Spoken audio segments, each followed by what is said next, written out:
ഒരു പരാജയപ്പെട്ട മുന്നണിയാണ് ഇപ്പോൾ LDF.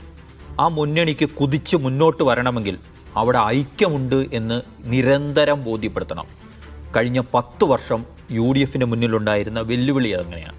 ആ വെല്ലുവിളിയെ ഇത്തരം സന്ദർഭങ്ങൾ വളരെ പ്രധാനപ്പെട്ടതാണ്.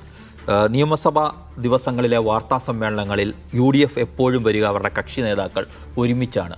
പ്രതിപക്ഷ നേതാവ് ആദ്യം സംസാരിക്കും, പക്ഷേ ചോദ്യത്തിന് ഉത്തരം പോലും ആ ഘട്ടത്തിൽ പറയില്ല. എല്ലാ കക്ഷി നേതാക്കളും സംസാരിച്ച ശേഷം തിരികെ വന്നിട്ടാണ് പ്രതിപക്ഷ നേതാവ് വീണ്ടും ചോദ്യങ്ങളെ നേരിടുന്നത്. ഇത് തന്നെ നൽകുന്നത് ഞങ്ങൾ പ്രതിപക്ഷത്ത് ഐക്യമുണ്ട് എന്നതാണ്. അത് ഇന്നത്തെ വാർത്താ സമ്മേളനത്തിൽ കാണിക്കാൻ ആദ്യത്തെ ദിവസം LDFന് കഴിയാതെ പോകുന്നു എന്നത് വളരെ പ്രധാനപ്പെട്ട കാര്യമാണ്. മറ്റൊന്ന്, നിങ്ങൾ ആരോടാണ് മത്സരിക്കാൻ പോകുന്നത്, എതിരിടാൻ പോകുന്നത്? നിഷാദ് പറഞ്ഞതുപോലെ മികച്ച കമ്മ്യൂണിക്കേറ്ററോടാണ് എതിരിടാൻ വേണ്ടി പോകുന്നത്.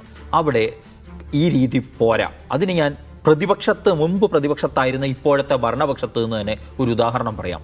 രമേശ് ചെന്നിത്തല പ്രതിപക്ഷ നേതാവായിരുന്ന കാലം ഏറ്റവും കൂടുതൽ അഴിമതി ആരോപണങ്ങൾ പുറത്തു കൊണ്ടുവന്നിട്ടുണ്ട്, രേഖകൾ സഹിതം. പക്ഷേ അത് എത്രമാത്രം കമ്മ്യൂണിക്കേറ്റ് ചെയ്തു എന്നതൊരു ചോദ്യമാണ്.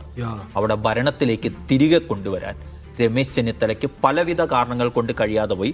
അതിൽ ഒന്നിതാണ്, അത്രയധികം ഭരണപക്ഷത്തെ പ്രതിസന്ധിയിലാക്കുന്ന ആരോപണങ്ങൾ സ്വന്തം നിലയിൽ VD സതീശൻ ഉയർത്തിക്കൊണ്ടു വന്നിട്ടില്ല സത്യത്തിൽ കഴിഞ്ഞ 5 വർഷം. പക്ഷേ ഭരണപക്ഷത്തു നിന്നുണ്ടാകുന്ന എന്തിനോടുമുള്ള പ്രതികരണങ്ങൾ ഭയങ്കര ഷാർപ്പായിരുന്നു ആയിരുന്നു എന്നുള്ളതാണ് VD സതീശന്റെ ഗുണം. അതിൽ ചിലപ്പോൾ മാധ്യമങ്ങളുടെ പല ചോദ്യങ്ങൾക്കും അദ്ദേഹം നിങ്ങളിത് പോയി പിണറായി വിജയനോട് ഇങ്ങനെ ചോദിക്കുമോ എന്നുള്ള ചോദ്യങ്ങൾ ചോദിച്ചുകൊണ്ട് നമ്മളെ തന്നെ പ്രതിരോധത്തിലാക്കി കളയുന്ന ഏർപ്പാടുകളൊക്കെ നടത്തും. പക്ഷേ അതൊരു പ്രധാനപ്പെട്ടതായിരുന്നു ആളുകൾ കാണുമ്പോൾ എന്നുള്ളത് അവിടെയുണ്ട്.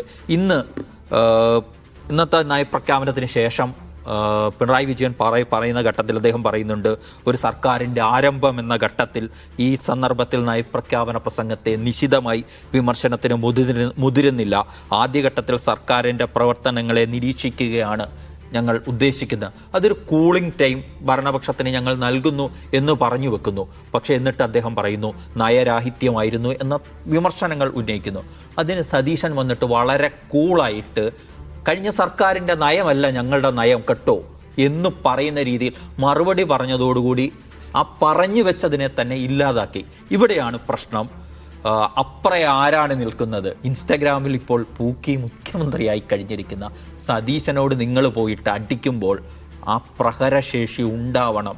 അല്ലെങ്കിൽ പ്രതിപക്ഷ നേതാവ് എന്ന നിലയിൽ എല്ലായിടത്തും ഓടിയെത്താനും ഇതുപോലെ മറുപടി പറഞ്ഞ് നിൽക്കാനും കഴിയില്ല. അതുകൊണ്ട് പിണറായി വിജയൻ്റെ നേതൃപാടവത്തെ ഒന്നും തള്ളിക്കളഞ്ഞുകൊണ്ടല്ല ഇത് പറയുന്നത്.